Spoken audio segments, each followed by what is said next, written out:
Сәлем қыздар, каналға қош келдіңіздер. Каналда арықтау жайлы ақпараттар мен ПП рецепттер бар. Бүгін сіздерге мен қонаққа келгенде қалай тамақтану керек, сол жайлы видео түсіретін боламын. Мен қазір құрбымның үйіне қонаққа келдім. Құрбымның үйінде үстелінде не бар және нені жеу керек, сол жайлы влог етіп түсіретін боламын. Ендеше видео қызықты болса, соңына дейін қараңыздар. Қыздар, біз үстелге келдік. Ең бірінші бізде назар аударатын нәрсе, ПП кезінде көп қыздар негізі арықтап жүрген кезінде, қонаққа барған кезінде өздерін ұстай алмай қалады да, срыв жасайды. Срыв деген ол артық тамақтану. Үстелдегі барлық тамақты жегісі келіп тұрады. Содан кейін, былайша айтқанда асқазаны тойып тұрса да, міне ми аштығы деген бар, яғни көздері тоймайды. Көздері тоймағаннан кейін бүкіл тамақтың дәмін көремін деп артық тамақтанып қойып таразыға тұрғанда ертесіне салмақты жинап алады. Ең бірінші назар аударатын нәрсе, қонаққа келген кезде ең бірінші жейтін нәрсеңіз, то есть жейтін тамағыңыз сіздің ол ең алдымен осындай жеңіл салаттардан болу керек. Яғни қияр мен қызанақтан жасалған осындай жеңіл салаттардан жесеңіз, яғни ондай қатты енді аштық сезім болмайды, яғни өте пайдалы тамақтардың бірі. Келесі, қонаққа келген кезде осындай майонезден жасалған салаттар болатын болса,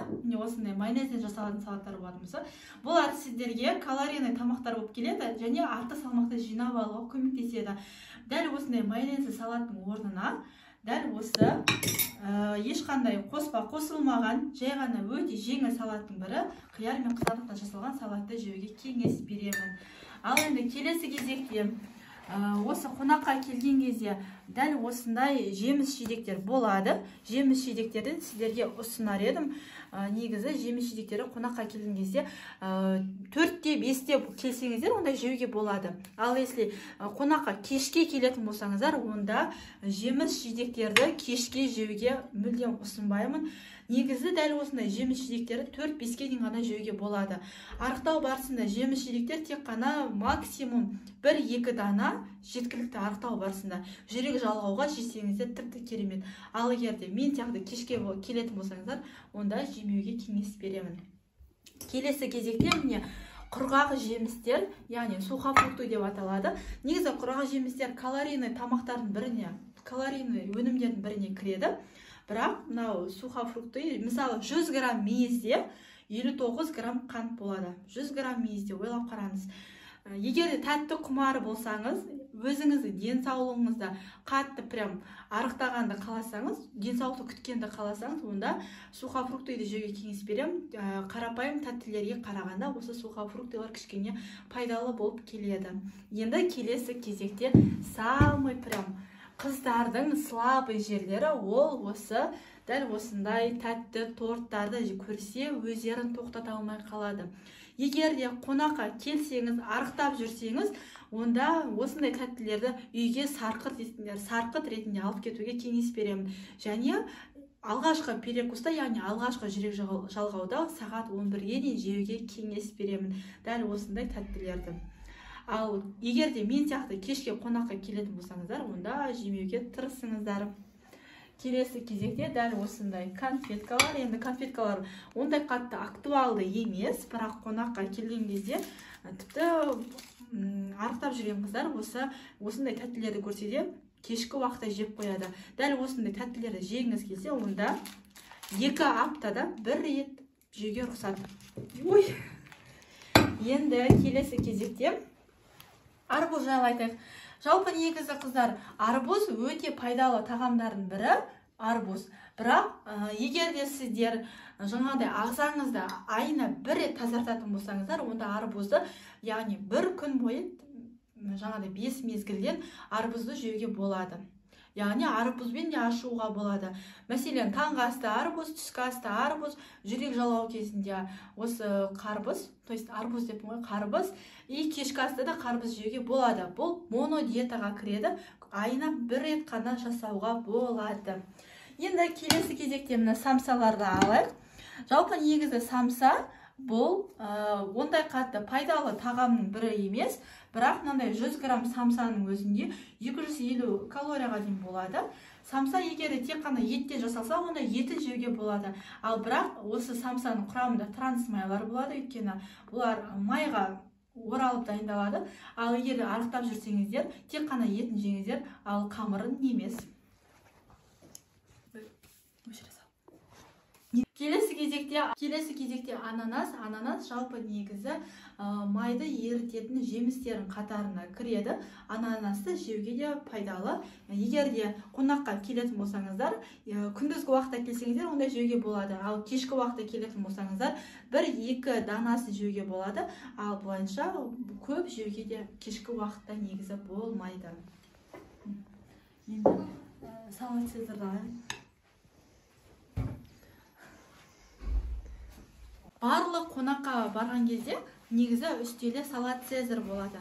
Салат цезарь негізі цезарь соуспен немесе майонезді соустармен дайындалады. Бірақ егер де қонаққа барған болсаңыздар, осы цезарь салатты көрсеңіздер, мейлінше жұмыртқасын және қызанақтарын жеуге кеңес беремін. Яғни жұмыртқасы ақуызды тағамдарға кіреді, ал қызанағы ол бізде клетчатка, яғни жасундыққа кіреді. Егер де қыздар қонаққа барсаңыздар, цезарь салат болса, дәл осылай мейлінше жаңадай соусы қосылғандарды аз жеуге тырысыңыздар. Мейлінше жұмыртқасымен және қызанақтарымен тамақтануға кеңес беремін. Келесі кезекте ананас жалпы негізі майды ерітетін жемістердің қатарына кіреді. Ананасты жеуге де пайдалы. Егер де қонаққа келетін болсаңыздар, күндізгі уақытта келсеңіздер, онда жеуге болады. Ал кешкі уақытта келетін болсаңыздар, 1-2 данасын жеуге болады.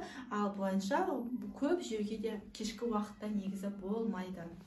Барлық қонаққа барған кезде негізі үстеле салат цезарь болады. Салат цезарь негізі цезарь соуспен немесе майонезді соустармен дайындалады. Бірақ егер де қонаққа барған болсаңыздар, осы цезарь салатты көрсеңіздер, мейлінше жұмыртқасын және қызанақтарын жеуге кеңес беремін. Яғни жұмыртқасы ақуызды тағамдарға кіреді, ал қызанағы ол бізде клетчатка. Келесі кезекте қонаққа келсеңіздер, дәл осындай шашлықтар болатын болса, онда кешкі уақытта тек қана 1 данасын жеуге болады. Яғни 1 дана деген дәл осындай 1 палочкасын жеуге болады. Қазір біз қонаққа келдік, бізде қазір шашлық дайындалып жатыр. Қазір сіздерге көрсетемін. Мұнда әрі тауықтың етінен шашлықтар дайындалып жатыр. Тауықтың етімен де шашлықтар жеуге болады, кебаптарды. Бірақ егер тауықтың етінде, яғни майонез, жаңағыдай соустармен, приправалармен дайындалатын болса, онда тек қана еттен жасалған кебаптарды жеуге кеңес беремін. Келесі кезекте қонаққа келгенде, міндетті түрде кейбір қонаққа барған кезде пицца болады осындай. Ал енді қараңыз, үстелді жаңа көрдіңіз, үстелде бүкіл нәрсе бар. Көп қыздар арықтауда жүрсе де бүкілін дәмін көреді де, осындай пиццалардан да алыс кетпейді.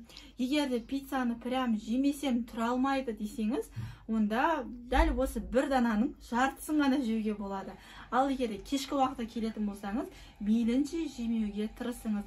Жалпы негізі ПП кезінде, қонаққа барған кезінде, ең алдымен сіздің тамақтануыңыз кешкі уақытта болатын болса, ет болу керек, қайнатылған таза ет болу керек. Егер де бешбармақ болатын болса, кешкі асқа тек қана 1 уыс бешбармақ жеу және жеңіл салаттарды жеу сізге жеткілікті.